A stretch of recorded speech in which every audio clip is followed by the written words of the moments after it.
नमस्कार मैत्रिणींनो, स्वागत आहे तुमचे ऑल टाईम किचनमध्ये।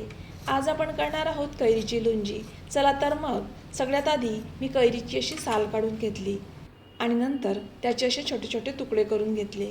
ही साधारण 1 किलो कैरी आहे आणि आता हे 1 इंचाचे काप मी छान पाणी उकळून घेऊन त्यामध्ये हे काप टाकून 2 ते 3 उकळ्या येईपर्यंत उकळून घेतले।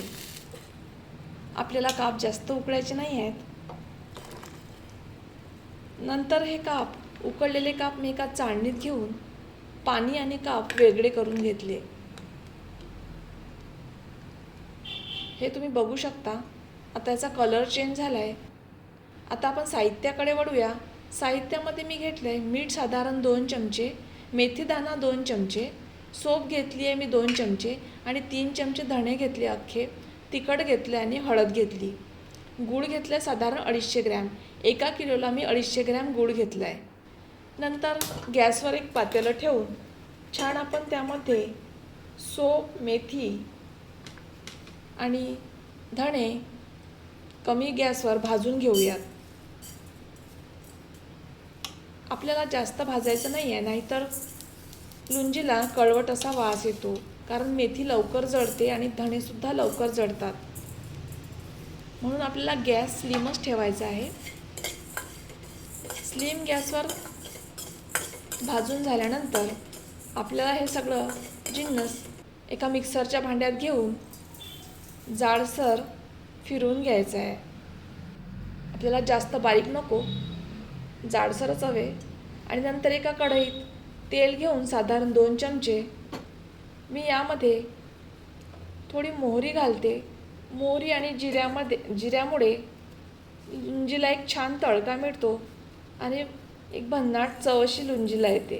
तुम्ही बघू शकता, मी कढईत मोहरी घातली आणि त्यासोबत थोडं जिरं घातलं साधारण अर्धा चमचा आणि हे दोन्ही तडतडले की यामध्ये मी आता लाल तिखट आणि हळद घालणार आहे। साधारण 1 चमचा तिखट घेतले आणि अर्धा चमचा हळद घेतली आणि आपण बारीक केलेलं जाडसर जिन्नस धने, मेथी आणि सोप हे यामध्ये टाकून त्यामध्ये आपण उकडलेल्या आंब्याच्या फोडी छान अशा परतून घेतल्या। गॅस मंदच ठेवायचा आहे, नाहीतर आपण टाकलेलं तिखट वगैरे जळून येईल।